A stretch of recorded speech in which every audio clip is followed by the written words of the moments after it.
I need everyone in the conference room, please. My name is Jalen White, and this is day one on my black job. I am having first day jitters. It's so crazy. A lot of people have been asking me to release a podcast, and I've been like, to talk about what? To talk about what? Do people really want to actually hear me run off at the mouth about a bunch of random stuff? I would say no. Some people would say maybe, but that's mostly just my mother. No, honestly, people have watched me fail 4 different times at doing a podcast.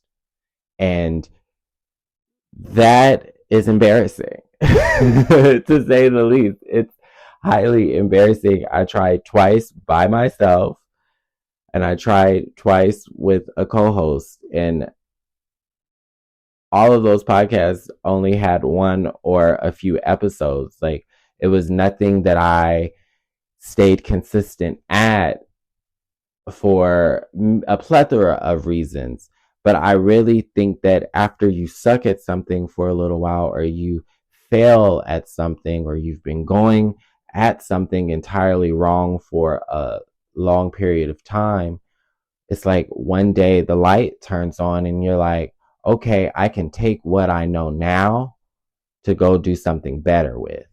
And so today, coworkers, the theme of this conversation is giving reinvention, starting over from scratch. If I had a song to put with that, it would be Fantasia, Lose to Win. Cues Fantasia screaming in our ears right now. Ever felt so? We need it. We need it. But let's catch up first. It's been a lot going on lately. Today I read young actor Achille McDowell. He was the star of David Makes Man, which was a show that used to come on OWN. And then he also has been seen in that show Billions. He's 21 years old. He was arrested and charged with a murder and theft of a 20-year-old male in Houston. And McDowell, who is only 21, is such a promising actor.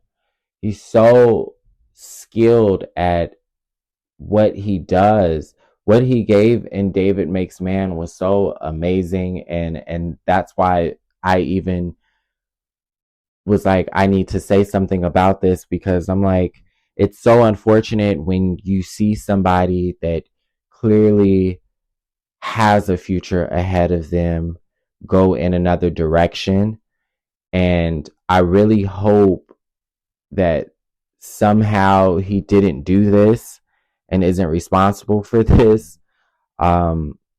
Just because I feel like he has so much more to give. And I think that this is a tale that is old as time, like for these young Black men who start achieving and doing really dope things, and then somehow they get caught up in these situations that are violence based. And it sucks that this is something that we see that kind of happens all the time, you know, like that one rapper that was buying cookies and got set up. I forget his name. And there's Pop Smoke, and then you have Nipsey Hussle, and you have, and granted, I'm listing people that have been killed.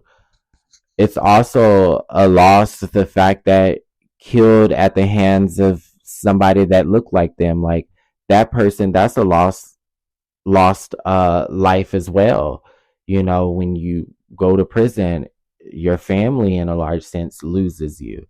And so I just really feel for McDowell's family, and I send condolences to the family of the deceased, you know, to the victim's family, because nobody deserves that at the end of the day. And so it really is, you know, mirroring the words of Achille McDowell's manager. it really is an unfortunate situation. It really is. But other than that, I've been following this election. Um, and I'm just going to say it. I am voting Democrat. I just am. You guys need to know that's just what it's going to be. I am voting for Kamala Harris, Madam Vice President Kamala Harris, because she is black and because she is a woman and because she is qualified. She is not a DEI hire. And the fact that they think that DEI and affirmative action is just this notion that you just get hired because you're black. No, it's a policy protection in place for black professionals so that our talent is recognized, because there was a period of time where you weren't seeing a lot of black folks in high offices, in high positions, in CEO positions, and etc., based off the fact that they were black, not because they lacked qualification. And so DEI and affirmative action is to force these people in positions of power to see talent that they've been missing, that they've been overlooking.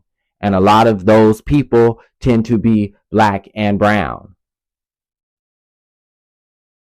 So I just don't understand that notion. And then people want to talk about her former relationships and stuff like that, when the man that is that orange animal in that tacky wig has raped and assaulted women, is a misogynist.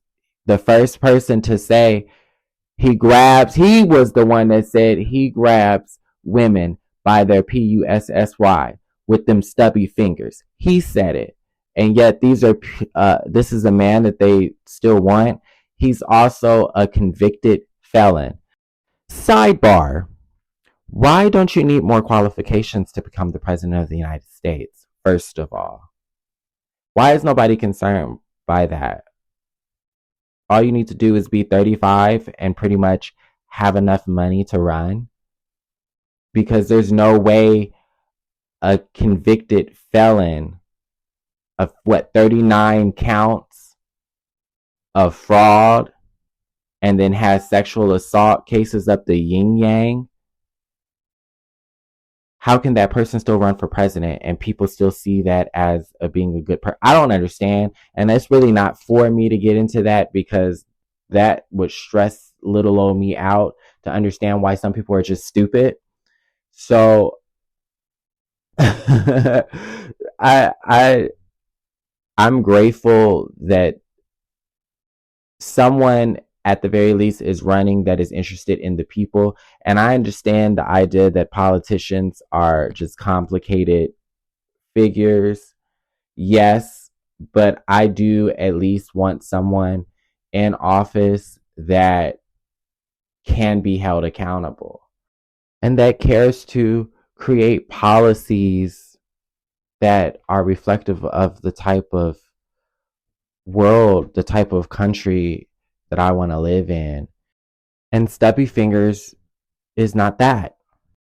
And JD Vance, I mean, where did he find him? And I'm going to be honest, before I even knew who JD Vance was, when that movie Hillbilly Elegy first came out, I watched it and I liked it.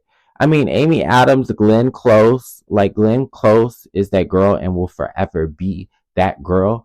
It was a great movie, and you would think that after watching it, that the little boy from this story, the person that came from this story, would not necessarily be MAGA in heritage, trying to push this 2025 Project 2025 nonsense onto us. I'm gagged by that.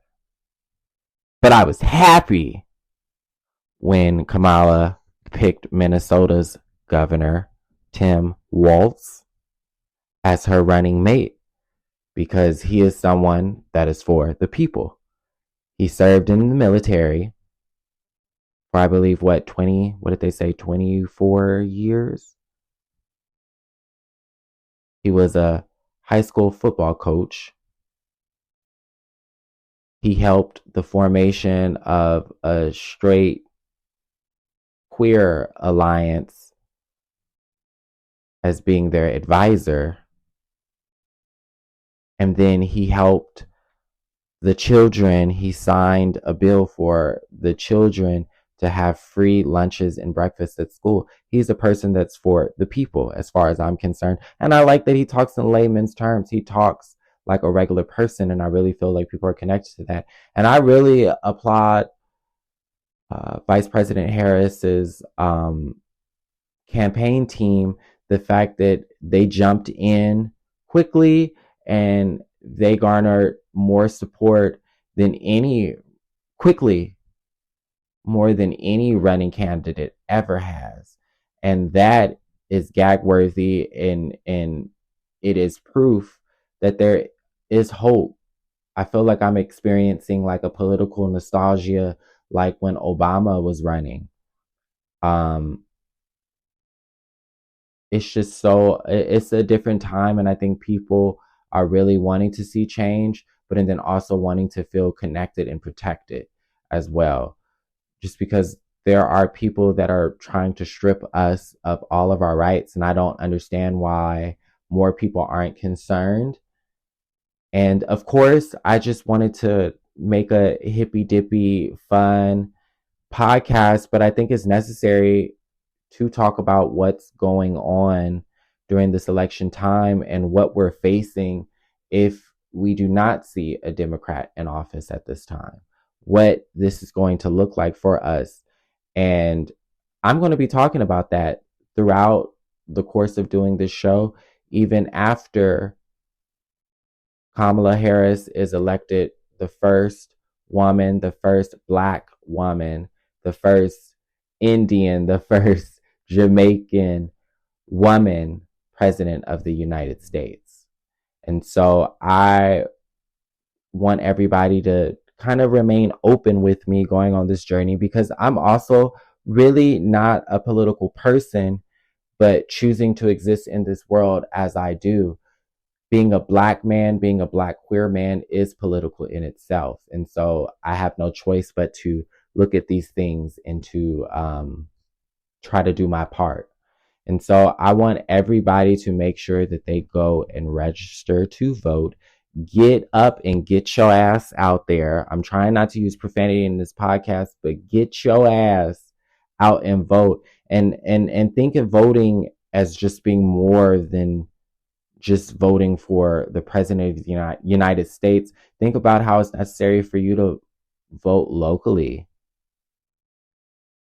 To vote locally, because oftentimes people don't, and we have more Republicans actually ruling things than we do actually have people that care about the people ruling things. And so you got to consider who you vote locally, and do they share views that reflect the type of community that you want to live in, the kind of world that you want to occupy. So please just vote. Just vote. Vote for me. If you want to do me a favor, just go vote. Because if you don't, I don't think that you really have any leg to stand on as far as complaining about how things are and how things should be. If you're not going to do your part in participating in the process, I urge everyone to participate in the process. If not, before you know it, you will not be able to move about and exist as freely as we have been. And I'm going to be frank, especially because a couple of days ago, we had just celebrated the infamously iconic boat brawl out there in Alabama, where everyone realized that even a folding chair can pack a punch. I love that moment of time in history. Black people went out and got t-shirts of folding chairs made. They was making folding chair earrings and necklaces, child. And I loved every minute because we're not about to lay there and take that abuse and that hatred anymore. We might carry the strength of our ancestors, but you will get beat up, brother. Like, we not going for it. We are not going back. It's not happening. And so I am very enthusiastic about the possibility of seeing things happen, to see peace made between Israel and Palestine, to see genocide cease permanently in other nations. I'm also enthusiastic about the fact that there is an opportunity for the education system to keep serving young people and supplying them with knowledge and opportunity to create a life of quality. We're living in a time where people want to, once again, as queer folks, take our rights away to be married. I'm stuttering because it pisses me off, low key, because it's just like, I don't even know that if I want to have children or not. Maybe, maybe not. But this ideal of trying to enforce a traditional model of family rules everything out, from surrogacy, IVF, and obviously abortion. And that is an American people issue, because at the end of the day, families are made through many different avenues. Heterosexual couples have to explore the option of adoption, surrogacy, or IVF, and then for whatever a woman's interest in having an abortion should be her choice. And they're taking that away. And they're using all of these niche issues to distract us while they're robbing us of our liberties. They're talking about a book ban because the LGBT people are forcing an agenda. And first of all, I don't know about if y'all know how libraries work, but you have to go in there, pick up a book, read the book, absorb the information, and then be able to comprehend it. So a book existing in the space requires for somebody to pick it up. So it's a right of choice.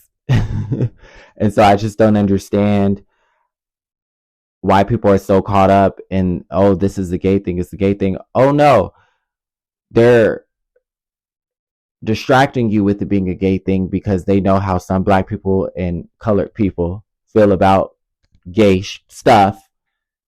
And so they're like, yeah, take it, take it, take it. Well, they're using that as a distraction. It's giving them an excuse to be like, well, we should, giving them literally the perfect way to be like, oh, we're taking gay books. Let's take the black ones too. And then they're talking about critical race theory being pushed onto the kids when, first of all, that's like a college course, is it not? It's something that you have to elect to take. Slavery, segregation, Jim Crow, deconstruction, reconstruction period, that's all a part of our history, and it's not going anywhere. So I just don't understand what the hell these white people are on. I'm not going to even address the black people for Trump, because that's a few people for Trump. And in the words of Maxine Waters, those few people, they're lost.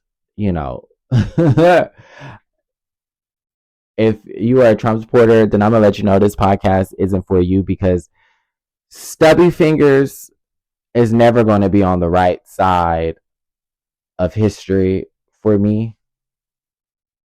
And I'm not going to stand by and let a dictatorship be ushered in. And you all should also be concerned if you support Trump, because when he takes on the guise of a dictatorship, it's not going to be what you thought it was going to be either. So I just urge everybody to do their civic duty. Also, shout out to Cardi B, who on the same day her divorce went public, she also announced her pregnancy. And honestly, I can't even fathom what it's like to be such a huge public figure and have a child and leave a relationship at the same time. And I mean, these are things that you see happen all the time, right? In real life. I think it's just another thing when you are famous and everybody's looking at you. You know, it has to be an overwhelming feeling, especially now in this internet age. Like, the internet is not a real place. Twitter is not a real place. It's literally just an echo chamber of people who don't know how to critically think. Nobody goes and checks their sources, the credibility of these news, allegedly these quote unquote news outlets.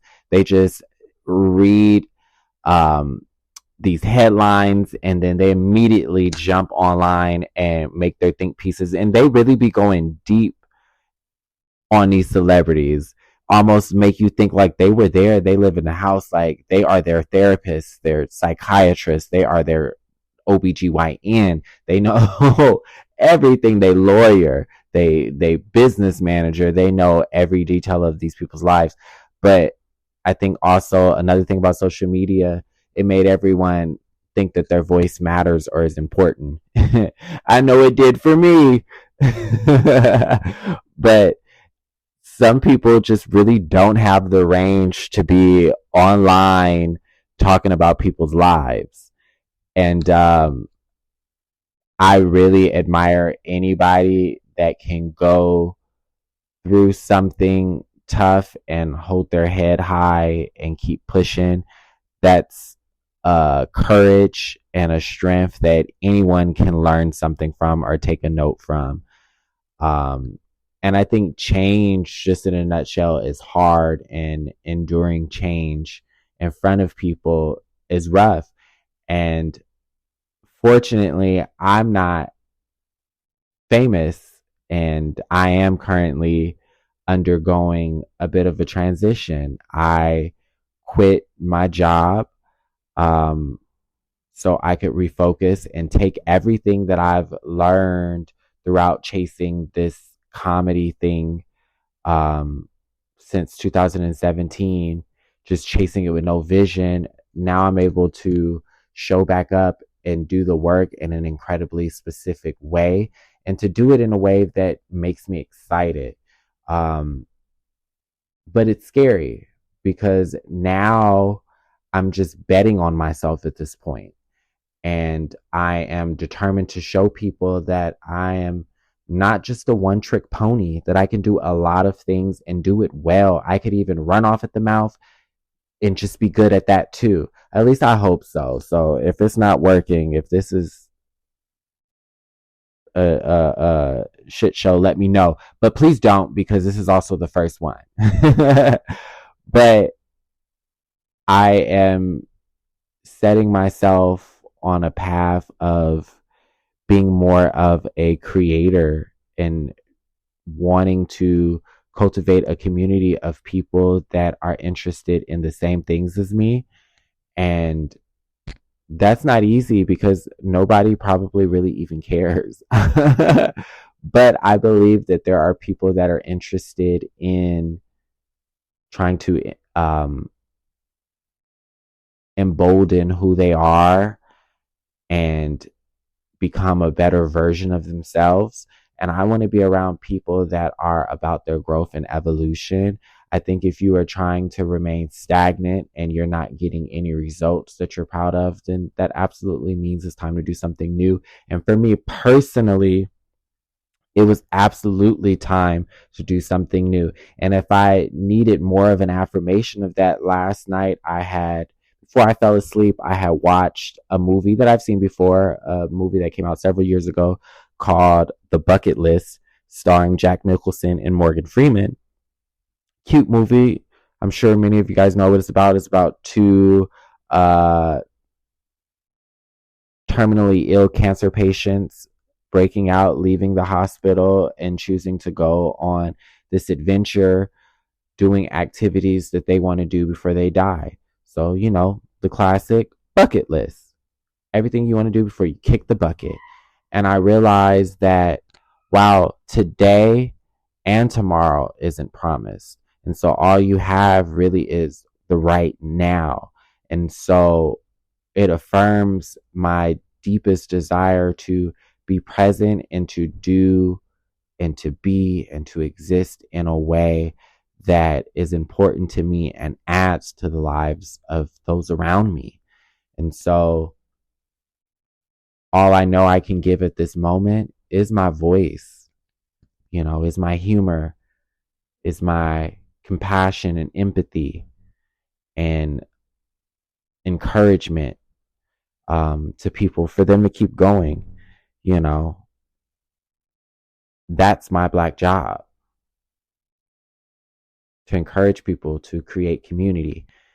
And I hope through this podcast that I am able to do that. That was the purpose really of this, just to be a quick midweek chat for everyone about what's been going on or what I know to be going on, and to also create conversations around things that matter. I think a lot of people out there right now specifically are in a moment of change and transition or evolution, and it's scary, it's uncomfortable, and I want to affirm people today in this episode that change, you leaving that job, starting a new job, leaving that relationship, entering into a new relationship, buying a house, investing in something, starting a business, starting a podcast, getting on TikTok, like, do the thing, do it. I dare you, do it. Do it. It's been laid on your heart and on your spirit, and you've been going back and forth and wrestling about it. So why not do it before you kick the bucket? Today or tomorrow isn't promised. And that movie put that deep in my spirit. And it also caused me to reflect on Tyler Perry's documentary, Maxine's Baby, on Amazon Prime. And not necessarily about his pit to the palace story, the fact that he went from being homeless to being incredibly wealthy, even though that is a part of the motivation, but the fact that he held on to his vision, he stayed committed to his vision, even when others couldn't see it. He just had to go somewhere deep in himself and really believe in himself, bet on himself, and to trust his own instinct. And so that's what is resonating with me during this period of my life. And I want other people around me to feel that first in them having this experience with me. I wanted to create a show where I could run off at the mouth and not necessarily have to rely on being inappropriate or to have a mouth as a sailor, even though I love to cuss. I'm good at it. But I can do more. And I can be more vulnerable and transparent with people, that I don't know what I'm doing, but I know why I'm doing it. And so I know that by doing this in a very specific way, people will connect to it and vibe with it. And I trust for you listening that when you make that next step, that it's going to give you access to another step. And once you make that next step, you're already on your way to where you want to be. And so I'm about to get off in a few seconds, y'all, because I need to clock out. I only said I was going to be here 30 minutes to start out. But be prepared for a lot of conversations about a lot of random stuff, and also some deep thoughts about real things. Next week, I'm going to be discussing my experience of being the child of an addict and how that has affected me in my adulthood. So stay tuned. I gotta go. It's time to clock out, girl. Bye.